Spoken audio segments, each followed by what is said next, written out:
किया गया है। जज साहब ने शर्मो हया के सारे पर्दे चाक किए हैं और अल्हम्दुलिल्लाह हमारी पुलिस इतनी तेज हो गई है कि 20 मिनट में हेलीकॉप्टरों पर इस्लामाबाद से लाहौर पहुंच गई है। लेकिन वही हमारे ये पुलिस वाले भाई जब भावलपुर में बहुत बड़ा सानिया होता है तो फिर इनको टांगों को ऐसी जंजीरें बांध दी जाती है कि ये उन लोगों को पकड़ नहीं सकते।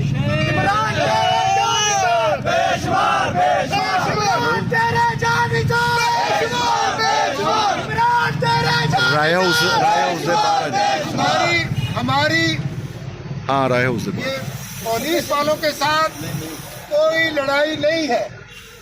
ये बेबस लोग हैं, ये हुक्म के गुलाम हैं और हुक्म पर अमल दरामद करने वाले लोग हैं। लेकिन इंशाअल्लाह अज़ीज़ फतह हक सच की होगी इंशाअल्लाह। और हम ये अलामती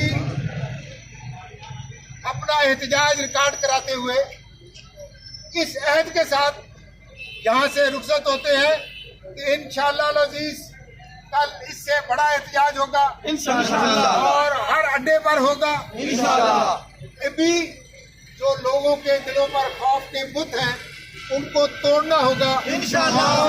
हम पुरअमन रहकर अपने लोगों के बाद जानो माल की हिफाजत करते हुए हम इंशाअल्लाह अपने हुकूक हासिल करके रहेंगे। इमरान खान को आजाद करवाएंगे इंशाअल्लाह। अब मैं उनसे कहता हूं कि भाई तुमने इमरान खान को 5 साल के लिए कैद कर लिया, उसको नाअहल कर दिया, अब तो इलेक्शन करवा लो। अब तो तुम्हारा बिल्कुल रास्ता साफ है।